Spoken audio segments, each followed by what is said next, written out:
This episode is brought to you by Kenda Tire. We're super grateful that companies like Kenda enable us to do this podcast. So shout out to them. These people have become like family to us, a great team, care about what they build and how they build it. So we're proud to work with them and also proud to launch with them this year the new Kenda Cleaver AT, the KR628. We had the opportunity to put about 2,000 miles on a fresh set, driving from Vegas to Iowa on our 1975 SEMA Jeep Cherokee, and they were super nice, very quiet, very competent on the road.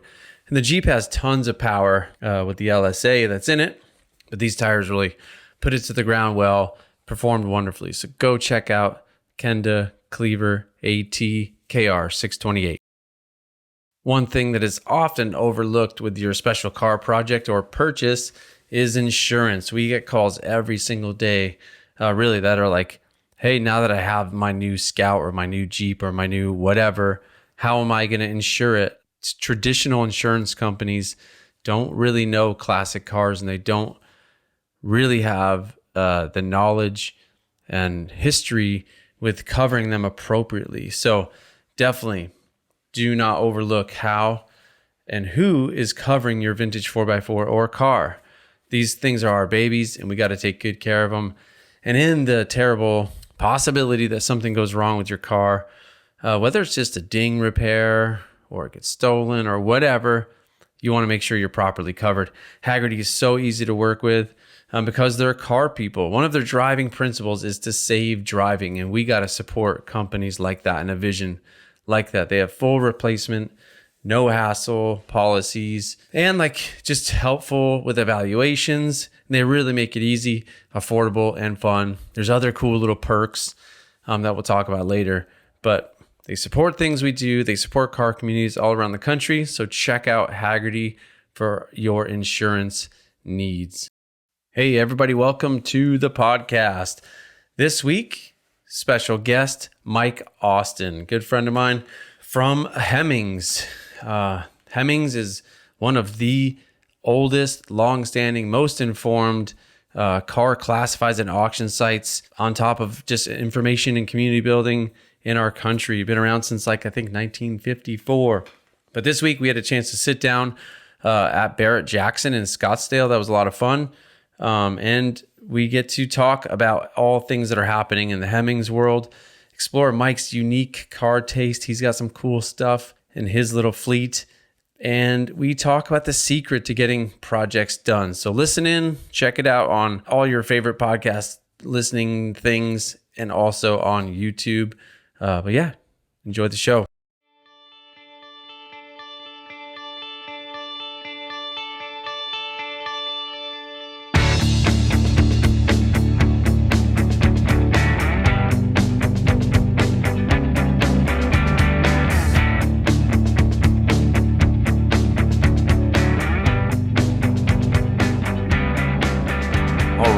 Welcome to the New Legend Podcast. We're here with a very special guest, a friend of mine, Mike Austin.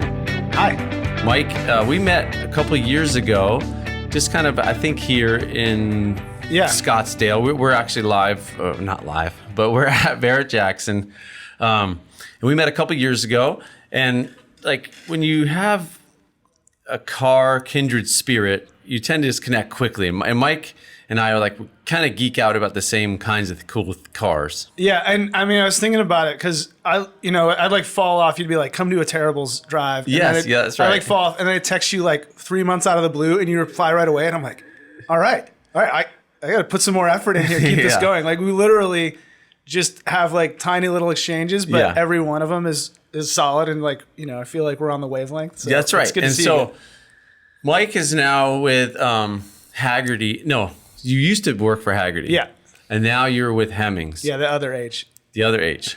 And pretty cool stuff. What's your role at Hemmings? I'm the digital content director, so I'm in charge of the website and the stuff that goes on the website, but it's we can get into it, but we're at this point of Hemmings where we're we're at this point where there's so much we can do with the brand, and there's so much built up in the brand that people don't know about. Yes. And so it's not just put stories on the website. It's what is the next step, and how do we build this into bigger than it is now. Okay. So that's a fascinating arena, because I think a lot of companies are trying to figure out how to create interesting content, how to connect with people, how to reach people and tell their story. So before we get into that, you are a car guy. What is kind of your history, man? How did you get into cars? Like I was reading the magazines when I was 14, 15. Same, dude. And I went to school at the University of Michigan. What magazines first? For me, it was Car and Driver and Okay. Automobile, and then like some of the science ones, like the occasional Scientific American, Yeah. Popular Mechanics. And how did you get access to those magazines? Like you're going through the airport, or Yeah. you're at the grocery store with your Okay. mom, and you're like, "Can I get this?" And then you read it, you like it a few times, and you get the subscription. That's cool, man. Yeah, and it's a little sad, right? Because it used to be like some of it's because you're young and you can spend an hour reading, but it comes in the mail that day, and then that's all you do. Yeah. But isn't that funny? Because like I was not much of a student at school. Like I didn't like school, but I would devour those magazines. Because for me, it was my dad. He would get Peterson's 4-wheel Yeah. and Hot Rod magazine and like some Chevy engine related one. I can't remember which one, but yeah, and I used to look forward to getting them in the mail, and I would just spend like all day reading the whole cover to cover. Yeah. So it's kind of like how I learned to read. So I was going to school, and Automobile and Car and Driver are based in Ann Arbor. Or Automobile was. Okay. And one day I'm not really paying attention in class doing the crossword, and I see a classified for a gopher job at Automobile. And it's like I run home, get put a resume together, and in order to fax it, I would have had to go past the office. So I was like, Yeah. I'll just drop it off in person. Cool. And I lucked out because someone else didn't show up to an interview. I don't know if they thought I was the guy that was showing up to the interview, but I got to go right into an interview for a gopher job, and then just worked my way up from there. So you're in college, you said, at this point? Yeah. Had you had any interesting cars up to this point? Yeah. I mean, I was interested in cars, but I was into new cars. And I hadn't done a lot of wrenching. I was definitely totally into cars, but when I think about like the stuff that I take for granted now, like maintenance or or a project that at one time it would have been like, no, I'm never going to be able to do that. And now I'm like, yeah, you just follow the steps. Like that comfort was not there. Like, Yeah. Did you have a cool car though? Yeah, I had a Camaro. Okay. That I still have. Really? A 95 Z28. 95. So that's like the newer bodies, like the Gen 4. But before the facelift, so it has like the Yes. Okay. Cool. the whole eyes thing. LT1. So that's like the weird kind of in between pre-LS. Yeah, and it's Reverse rotation. Yeah, reverse water flow. Yeah. It's at the time it was vaunted as this great engine. It's kind of a pain in the butt. Yeah. But some people, like, there's a cult following to those motors. Yeah, I like it. I mean, I had a Roadmaster wagon too that had Same. Yeah. That's awesome. So you had that in high school or in college? like end of high school, college. Okay, sick, man. And then it sat for like 8 years. I just got it out of storage a year Wow. ago, and it was this thing of like, it's been sitting. Do I get rid of it? It's like I owe it to myself to drive it before I make up my mind. Yes. And I like wrote a check for someone else to like clean out the fuel system and change Right. all the fluids, and it drives surprisingly modern. Like I was like, this does not feel like an old car. This is super fun. I'm so glad I got it out. Yeah, I'm curious about that. So 8 years, you said. At least. That at least 8 to 10 years. Did it evoke like any of those high school, like, dude, this thing's awesome? Like, Yeah, I mean, it's just a little weird. Like there's like an old Van Halen ticket stub in the, in the dude, center that's so console. cool. And it's like, yeah, there is, like it brings back that nostalgia a little Yeah. bit. And also just kind of the time capsule of like, this is 20 years old. And, Yeah. and what was, it's like a $22,000 car back then, which Yes. now somewhere in the 30s. And like there's noise, there's driveline noise and there's wind noise and the stuff that, when you think about how good cars are today, like That's new right. cars, It's crazy. Like all of the stuff in that car was acceptable. You Yeah. just took it for granted. You're like, well, it's a muscle car. Like it's not going to be as refined or quiet as something else. Yeah. And now a Camaro does everything. yes. So that's cool. So you had cool car, you had this passion, and that was going to be a question like, how did you get into this as a profession? So you got this gopher job. Yeah, I was going to school for engineering. I liked writing. You have to take humanities classes as part of your degree, and I focused all that on English. And being around the magazine, I got into writing. Yeah, and like the writing aspect of it. For me, it was being around the cars and like learning all the new stuff and seeing it as it came out. But it was also about that, like telling a story and like recognizing what was good writing and like what you really enjoyed reading. And what do you like? Obviously, we're doing an episode soon just on like what connects certain people, because they're like sports people and there's like equestrian people and then there's like car people are like this unique group. So what do you think it is that draws people to these machines? I don't know about the personality, because I think about that with music, where it's like, what does it take for a band to be like the band for you? Like, what sets it off in an individual person's brain? Because everybody likes their own thing. And with cars, I think it is always similarly. I think there's probably some spark. Like for me, my oldest sister had an Alfa Romeo Spider, and it was the first like beautiful car I'd seen up close, and it was kind of exotic because it was Italian. Right. You didn't see him, and I think maybe that's one of the things. But as a kid, I was always kind of into cars and looking at them like Hot Wheels and Knight Rider and Dukes of Hazzard. Right. So, but there's probably some formative piece where you have this exposure when you're little. It's got to be. But for me, it evolved into this.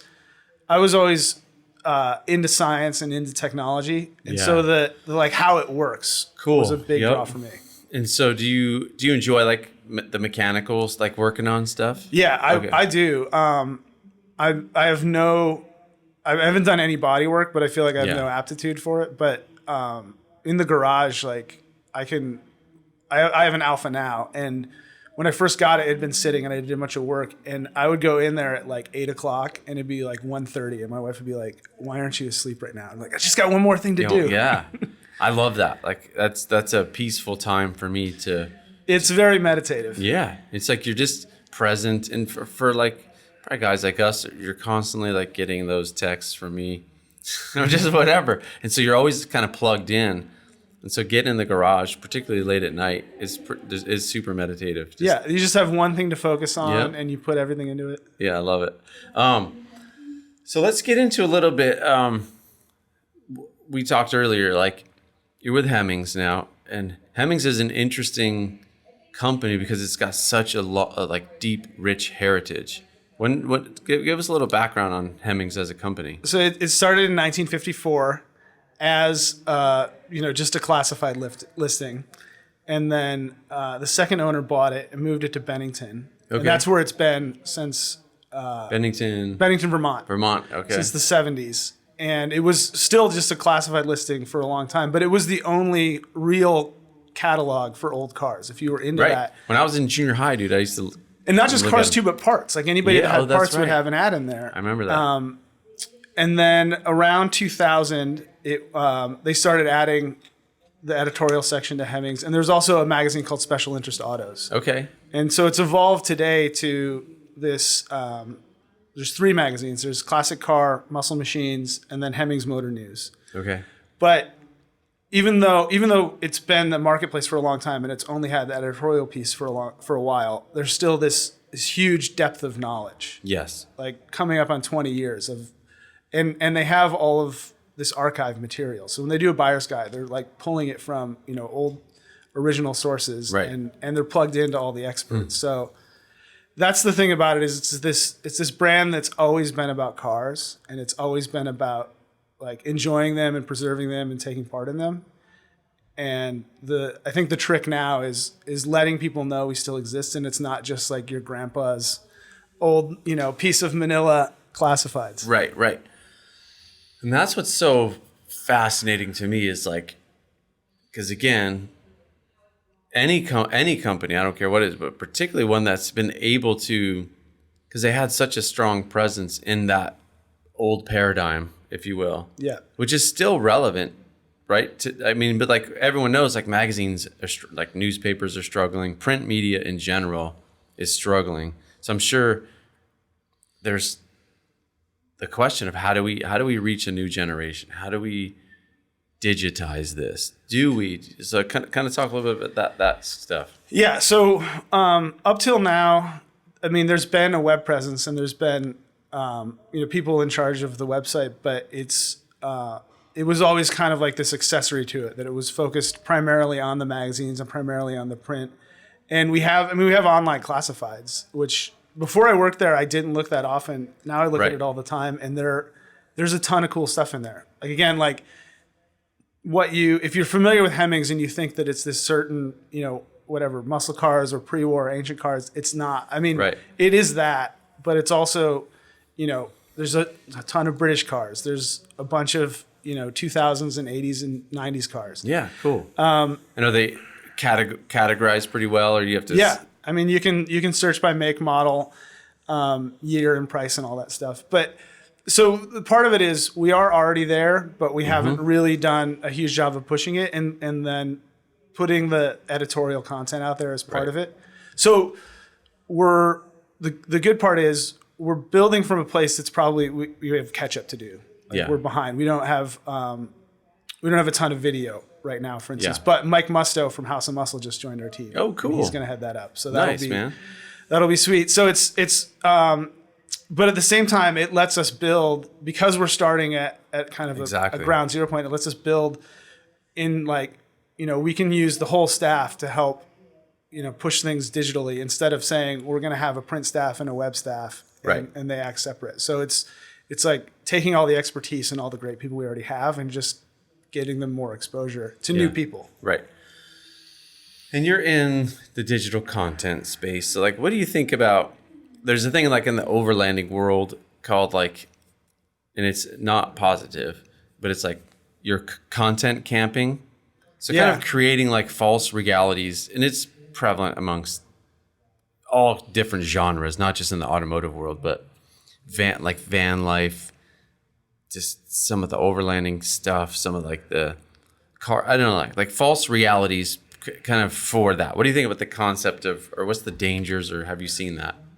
I haven't seen it for us, and I have seen, I've lived through a few things where you're just chasing clicks, or you got to have viral stories. Like the last Facebook boom, I was at Autoblog for that, and it was this fight because you want to get numbers and you want to build your traffic, but you're like, we want to have good content. We're not just going to do clickbait. And the good news is, I've told a bunch of people, good stories always do well. Yeah, that's good. And I think people can see through the thin veneer. I don't know, it's probably harder with social media because you see stuff where you're that is, people staging it.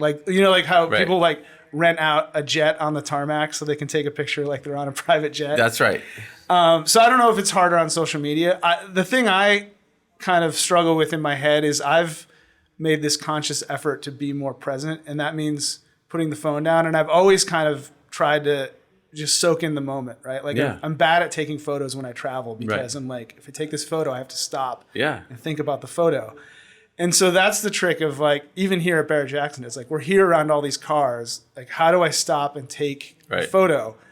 And that's the thing to me that I find interesting is and I kind of wonder, are the people that are really good at the photos only thinking about the photo, or are they really in the moment? Yeah. And therefore they're able to capture the kind of the emotion and everything. At the same time, how do you pull yourself out of when you're doing something like off-roading or camping? How do you pull yourself out of the moment and document it, even for yourself, but also to share it and promote it? Because that's the thing, man. It's we do a couple of video projects, and we try to capture things because it is I've been deeply motivated by other people's trips and experiences, and I see them do it, and I go they're helping me, enable me with information, with stoke. I can go, dude, I can do that. And so it is it's a tough balance to be kind of genuine about what you're doing, and just be about loving cars, loving what you're doing, and sharing it, versus I'm trying to create this so that I got some angle and I'm trying to make myself look a certain way. It's interesting.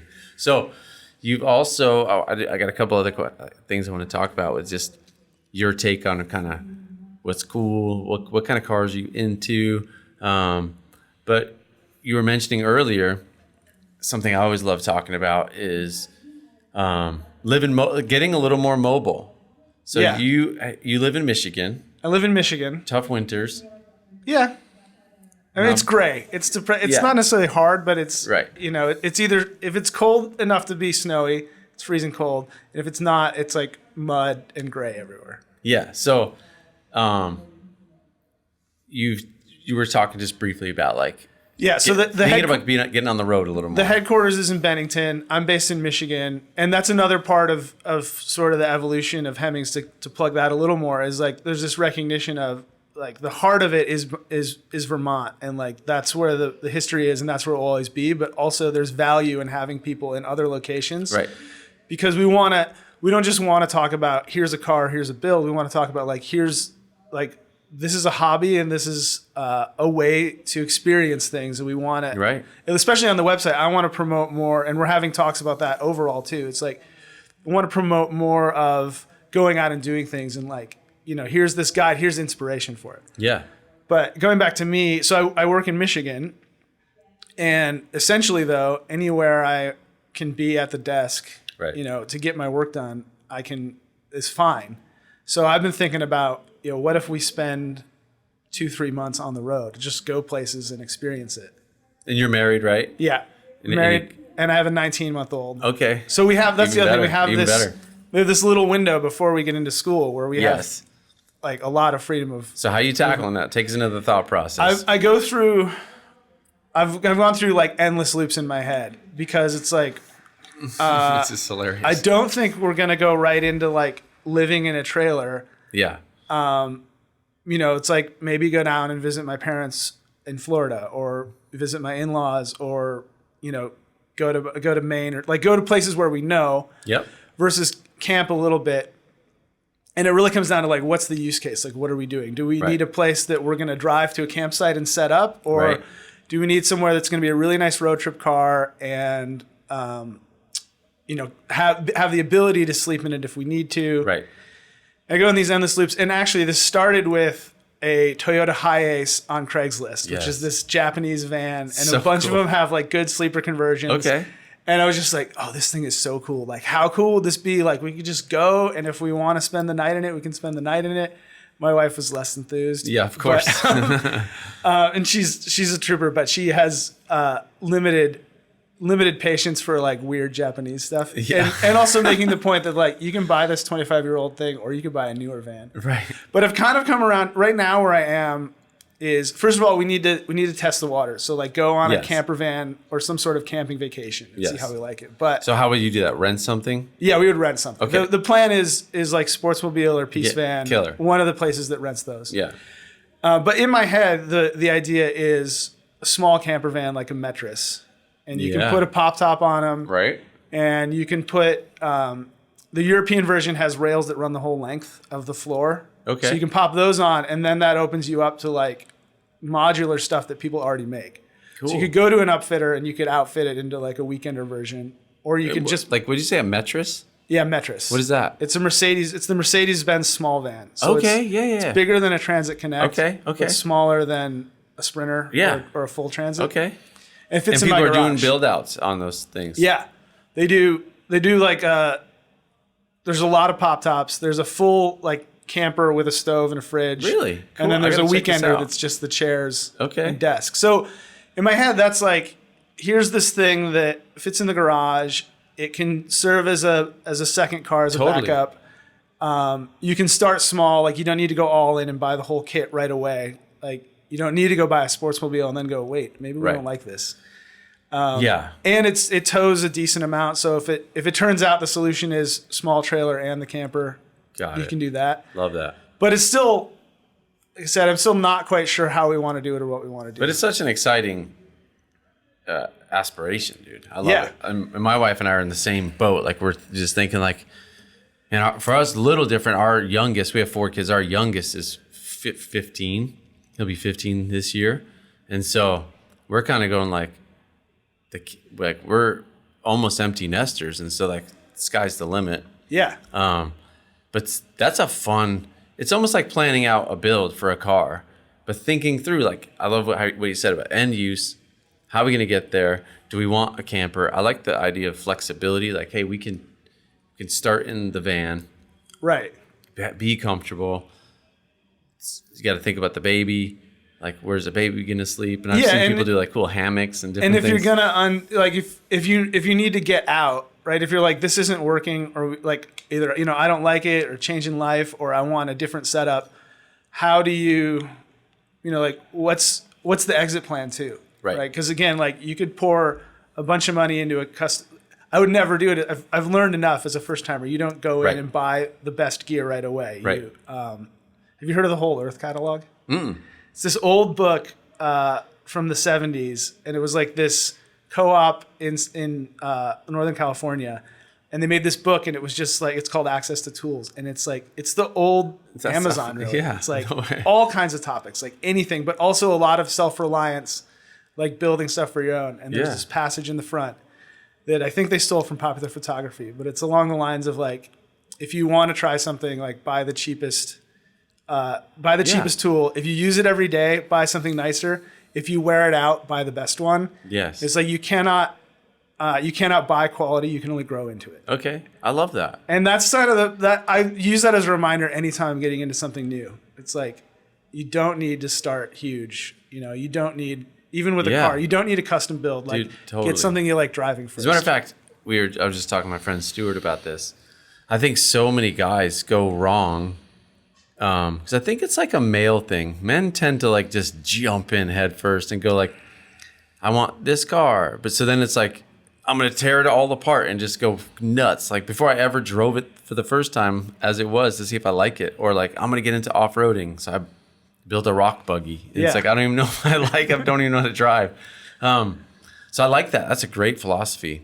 And it makes it attainable, and you build competency, you build confidence, like, because you're starting to, and skill. Like, that's one thing about like modern vehicles, like what you said earlier. I don't care if it's track car, off-road vehicles. Modern vehicles are so good. Like, my buddy has this Toyota Tacoma TRD, whatever, and it's got like crawl mode, descent mode. Like, all you have to do is turn the steering wheel. Yeah. And barely, so it doesn't teach you how to drive. So it's the same principle. Well, and the same thing, it's like, I think overlanding is a thing. You talked in a previous episode about people like go all in, like there's a gear junkie thread to it. And you think about like most of the national parks are accessible with the car. Right. Like, there are places you can go, like overlanding gets you places you couldn't go before, but for sure, if you're just starting and you want to experience nature, you can do that in a pretty regular vehicle. Dude, like, for sure. You can get to 80% of it. So, feel it out first before you. So I like this. So is that this year you're going to take Ground Zero trip? Yeah, we're going to like test it out and then focus on setting up our lives for just whether it's using a vehicle to get there or not, just being more mobile. So like, getting the house and in your order. Wife's on board with that. Yeah, getting rid of stuff. Like, what do we need to do this year to get for 2020 to be able to say we're going to pack up for a month? Mm-hmm. Yeah, that's big, man. And like we talk about this a lot on the show, like the dream to dirt. Like, so you got this concept. I love that, breaking it down into smaller steps. What are a couple things that we got to do? The 1% gains, and then let's hit the road. What will you take when you hit you have like a minivan? Like, what do you mean? You have because we have my wife, God bless her, she kind of came into life when we started having kids. She had a Jeep YJ. It was like her first new car that she bought. That's when our son was born. We had this YJ, and we're like, this is the world's worst mom car, because it's like hard to get car seats in and out of. But she's like, I never want a minivan, because to her it was like selling out. So do you have like a fun vehicle that you might be able to take on a trip like that? Or right now, like my daily driver is an 07 Saab 9.3 wagon. Oh yeah. And I love it. I told you this guy's got good taste. I'm at 245,000 miles. That's awesome. I'm the second owner. The first owner put a ton of miles on it and had full service records. I was like, so I love this car, and I want to get, I just want to get it to like this ridiculous mileage. Yeah. And it's going to be hard to let it go, and I have to, because it's like, this needs to go to some, like I have this false sense of attachment. I was like, it's not your job to to make sure this car is like running. It's just a driver. But that's our road trip car. And that kind of goes back too to like, what do you need? Like that. Right. Like it's a little tight when the car seat's rear facing. Yes. It gets a lot better when it's front facing, but. Does it have a split rear bench? Yeah. Yeah, that's cool. And it folds down and you could put stuff on the roof if you needed to. Like that for three people, especially when the seat is facing forward, you can do all kinds of travel with that. For sure. So that's also another question of like, maybe just hold on to the Saab. For sure. At least try it. What I love too about the rooftop tent game, I know it's like cliche, like overlanding out, but it really is a game changer, particularly for my wife. She was like, she was never comfortable. You feel vulnerable when you're on the ground, and it's frankly uncomfortable. And you have like sleeping on some sort of flat platform surface, I think. And it feels nice. A lot. But even like what's cool is that as the industry evolves and as the tents get better, they're getting lighter. And like there's so many segments for like the small crossovers, smaller wagons like that, where you can get a 80 pound rooftop tent that'll sleep 3 people. That could be a cool little form factor to I've just thought get there, about that set up, because it's a pain getting up to. I love tent camping, like for backpacking and different things. But the rooftop tent, man, you just boop. 3 minutes later, you're like, let's go to sleep, and it's great. Baby can sleep, and it's like, and they have good insulation. So that could be something you think about on top of the old Saab, and that would look pretty rad too. Yeah. You got some crossbars on there? Yeah, I do. That's cool. So yeah, it's ready to go. Cool. What else? What do you? That's funny. When you said that car, I was like, "That's great," because as much as I know you, you have good taste in cars, and that is such a cool car. What else you got in the stable, man? So you got an Alpha, you said? Yeah, I have an 87 Alpha Spider, the 95 Camaro, and then I have a 91 Honda Beat, which is this. Yeah. It's this tiny Japanese micro car. It's a mid-engine 2-seat convertible. Wow. But it's like 10 feet long and 55 inches wide. Is it like you imported it? Or? Yeah. I found mine in Canada, but now they're coming straight over from Japan. Honda Beat. Beat, yeah. And like what size engine? The 656 cc, Wow. 3-cylinder. Dude. 66 horsepower. Is it fun? Yeah, it's an 8,500 RPM red line. I think it winds out to 9. The red line's at 85, but it cuts out at 9. And you're just like always wailing on it. Yeah. It's turning like on the highway. It's turning 6,000. Jeez, man. And, I love it. Mine's just okay. Yeah. And I like this is going back to like all in. I'm like I'm gonna restore it. I'm gonna tear it down. Like because it's just okay. Like I could. Right. I'm interested in doing it to learn the process and to go through the idea of a full build. And you gonna do it? Yeah, I mean that's part of. I mean, not quite resolutions. I listen to the goals. Yeah. But like, it's time to get moved. It's time to stop saying someday and like get moving towards it. But also, I was talking about it with a coworker, and he's like, "How is the paint? Like, you probably don't need to do bare metal on that. You could probably just, of course, just respray it." Because even in that, there's amount of like nuts. Like so many people go so nuts on stuff. It's like you don't need to do that to have a beautiful driver. I mean, you got to set your end goal. What do you want to do, and what is the vehicle? But yeah, why strip it if the paint has good adhesion? It's not checked. It's like take it down, block it, put some fresh sealer on it, and spray it out, man. So that's the whole fleet. But I have a 4-car garage, and I don't like to park anything out. So I'm kind of like, I have a couple things. Like I'm 1 car over. The insurance bill isn't great. Michigan has expensive insurance. Right. I don't like all the cars need a little bit of attention. So I'm going to sell the Alpha. Yeah. And that's like really like I think about it, I'm like, oh God. It's sad because the car is like it's beautiful. Every time you get in it, you're like, that was great. It is this huge psychological benefit to driving it, but it's towards this again, it's this overall goal of like, what do I want? Why do I have my cars and what do I want to get out of them? And it's like I want to drive them, I want to enjoy them, but I don't want them to personally, I don't want them to tie me down. Like I don't want to have this feeling that if I don't get in and do stuff, I'm neglecting them. And so that ultimately means simplify. And also, it could be like, just go down to one fun car and focus on that and do other things like get out and explore. Or it could be get down to one fun car and now if I want to buy something on a whim, I got room. That's right. Yeah, that's such a good, I think that's a hard thing I have to go through because we live in the Midwest and you're right. Like for like the LA West Coast people, it's easy to leave a car outside and it might get a little sun damage. But in the Midwest, the weather stinks. And so you really, if you're going to care for a car at all, even if it's not the greatest car, it's got to be indoors. So I have this notion, this like falsely not really well thought through, like I'm going to get I'm into, as people know, like into like domestic 80s turbo cars. Yeah. I'll have an announcement soon. I just picked up another one.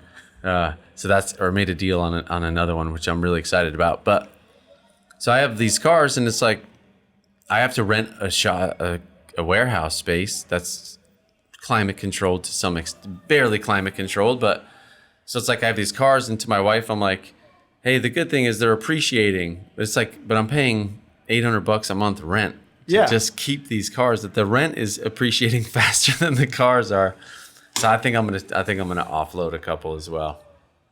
And like a lot of people have collections, and we deal with that. Like not deal with that, but we have people in our comments talking about all the cars they have, and for a lot of people that works. But it just depends. Like if you just like having them, that's cool. Not saying you, but if a person just like saying like I have this and I want to look at it all the time. Yeah. And I'll drive it sometimes. If that works for them, that's great. I know it's hard, and like.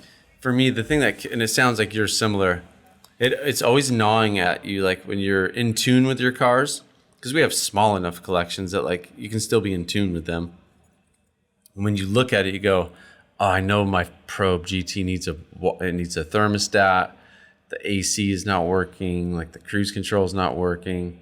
I know the laser needs this and needs like I just see like the list of things they need and it gets like overwhelming a little bit. Absolutely. And that's sort of what I came to with the Alpha was like I bought it and I was never going to keep it forever. I was just going to like slowly deal with the stuff like the deferred maintenance that it needed. Yeah. And then once it was kind of done, I'd drive it around and then I'd finish it. And that was sort of the switch in my head this year was if you think about it that way, you're never going to get done. Like, switch it to everything I do is in preparation for sale, and then get used to that idea of like my time with this car is limited. Like I'm going to enjoy it, and I'm going to like do the work on it.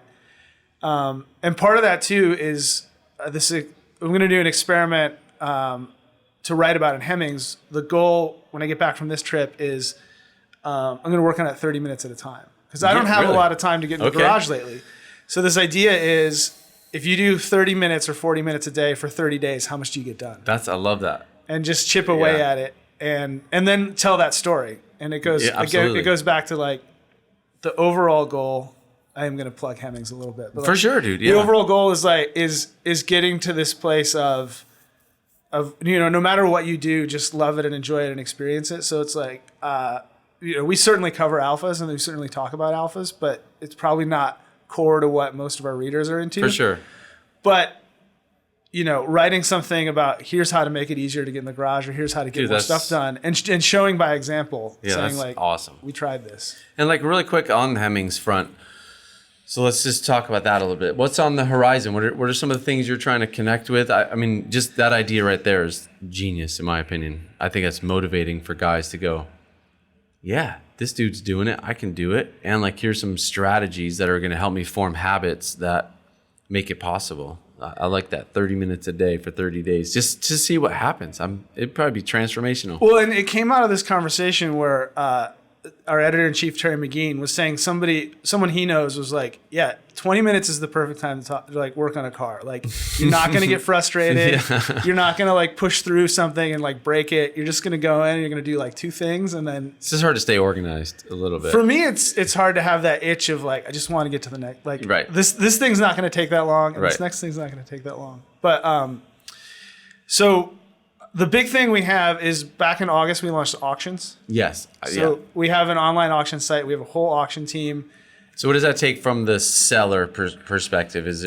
How does one go to list a car on that auction site? You submit it, and then they look and review. Just so you guys curate a little bit. Yeah. Okay. And then they go back and forth with the owner, and they make sure there's good photos, and we try to have that conversation of like helping them get photos or saying like, can we get more photos of this? What's the car that you would reject? Like a Honda 98 Honda Accord 4-door? I don't think we're ready for those yet, but if there was this like a cool, interesting Survivor Accord, right. We would do it. So, but mostly it's like these are complete cars; they're ready to go. Yeah, and they have something interesting about them. Yes. And it's $100 listing fee. Okay. And then a 5%. That's it as the seller. So you take the rest of the money, and then there's 5% buyer's fee. Okay. And again, when they're going through building it and consulting, they'll work with the owner on like what an appropriate reserve is. Yeah. Which can be a tricky. Do you guys frown upon reserves, or how do you manage that? Because that's a tricky thing for a seller. Frankly, as a company, like as New Legend, we have not to date. So we don't really have a demand problem. We have more of a supply problem, but it always scares me, like coming like to an auction or an online or physical auction. Like, man, am I going to lose my butt on this thing? I got to feed my guys, like my family. Yeah, it's the whole goal is to sort of put this high touch, like customer service oriented, like Hemmings bend on the auction. So like right now, if you want to do a classified, you can call in and talk to somebody. Like you don't just type up the classified. That's cool. You can transcribe a classified over the phone still. That's cool. And so it's this give and take where like you want the sellers to be comfortable because you want them to come back. But also sometimes sometimes the auction team has to have a hard conversation and go, listen, I think it's only worth this much. Right. So that's actually helpful. It's a give and take, and sometimes I think ultimately they probably default to the seller, and if the car doesn't sell, they go, okay, this is what we thought, but the other thing is if a car doesn't sell, it switches over, the whole auction listing stays up as this like we call it premium classified. Yeah. So you have all the photos and all that info. That's really cool. And then you can make an offer. I like that. Yeah. So you can. How long will it stay up for? 6 months. Really? So you can. There's a little bit of like safety there too. If you're like, I want to have a reserve. I'm okay if it doesn't sell, and then it sits up, and people can submit offers, and maybe after a few months you're like, all right. I like that a lot. That's really cool. Yeah. Okay, that's great. So then, from like, what do you want to see more from a content perspective?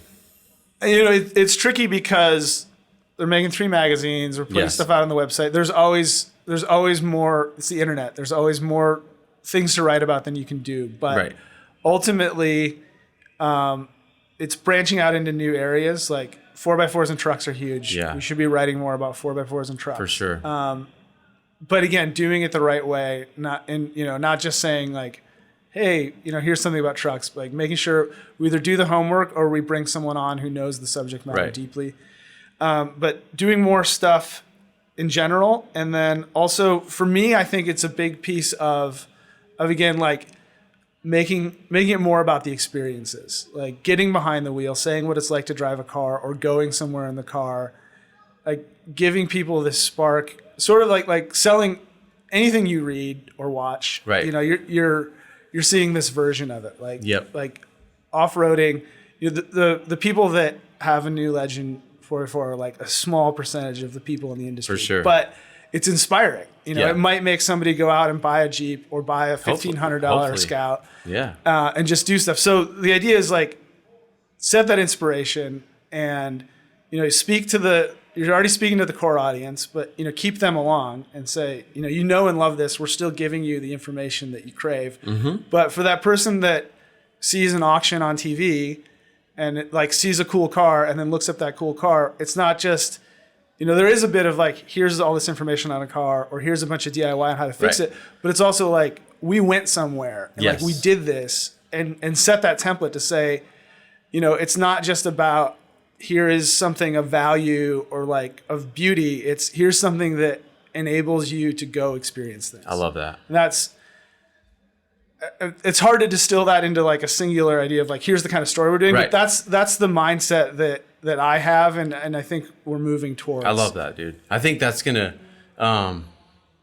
really pay off for the brand. Like the more you can encourage people to go build community, to go have real experiences, to go build. We say it, and it sounds cliche, and I almost hate talking about it, but like a Scout or like a Wagoneer, a vintage 4x4, or like to some extent, it's a memory making, experience generating machine. Like that I know for my, like in my life and in many people, my kids' lives, like a lot of our memories are forged around this common thing that is like the road trip or going to see something awesome in the cool car just makes it that much more powerful. Yeah, and I mean you look at car culture now versus, you know, like a traditional Hemmings thing is like a cruise in where, you know, Yes. people show up and they put the placard out and they pop the hood. And versus even like a Cars and Coffee now where it's like anyone can show up. Yeah, I love there's it. no this versus that. The good stuff's there and the ratty stuff is there. But a lot of car culture is moving towards doing something or driving something, Yep. or just that quickie, like everything's casual. We're Yeah. not too formal.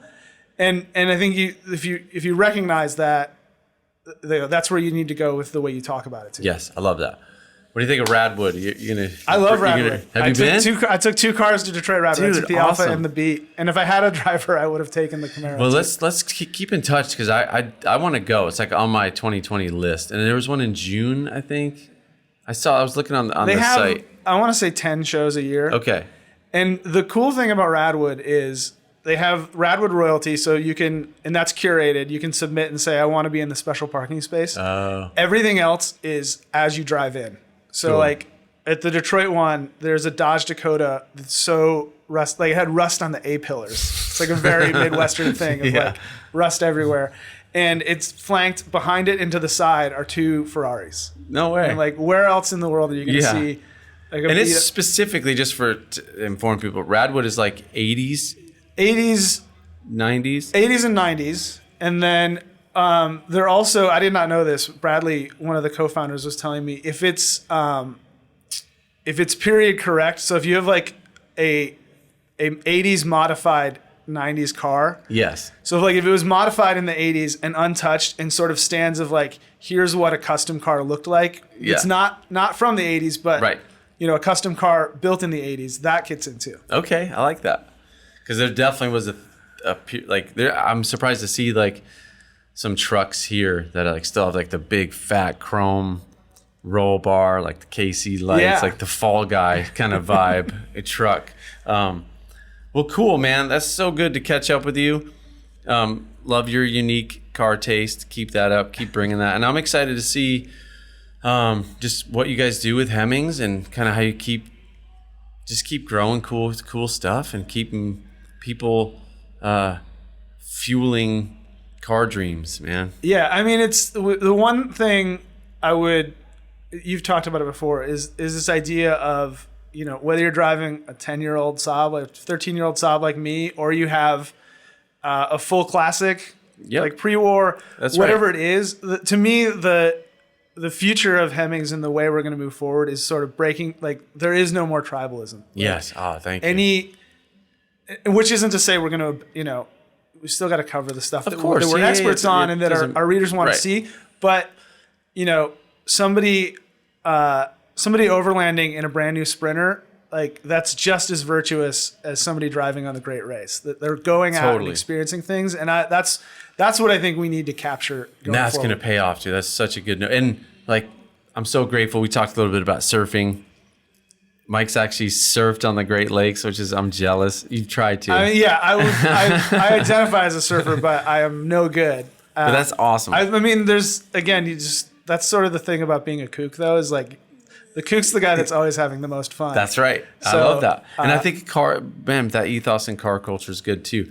But like like everything's cool in surfing, like longboards, shortboards, fish, like asymmetricals, like you name it, bar of soap, like whatever, they're all cool. And I think car culture is similar.